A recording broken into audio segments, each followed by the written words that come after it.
Flooding continues unabated in Kogi State, north-central Nigeria, with many homes and properties submerged by rising waters across 10 local government areas.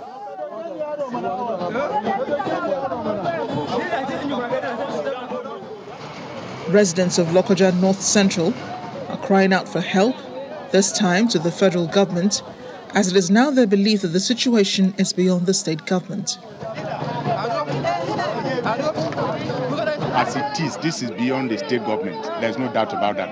And even federal government, under this emergency situation, except to evacuate people from here to the hinterland, I don't think there's anything anywhere. Because as it is, it's like the thing is still coming.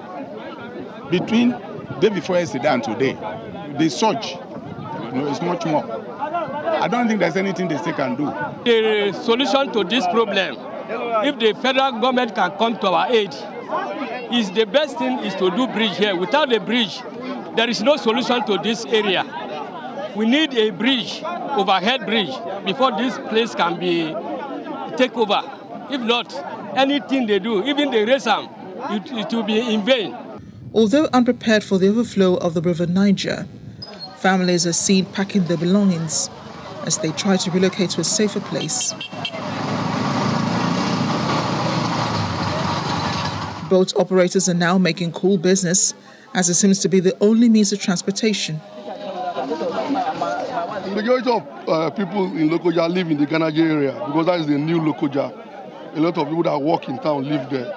Now, to move from Ganaja to town is a very difficult thing for them. They are subjected to traveling on the canoe. And some of them cannot even come to work because they are scared of the water. So economic activity is reducing gradually.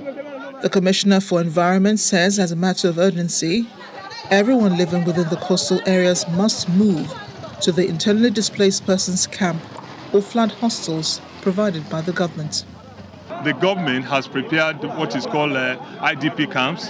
We have prepared what is called hostels for the victims, so that because already a lot of sensitization, a lot of awareness campaign has been given to them, and at the moment they experience this, they should be able to relocate to a higher ground. And for the victims who are not being able to, that's why we are telling them to, as quickly as possible, get to these camps that we have already prepared, the hostels that we already prepared that can accommodate thousands of them.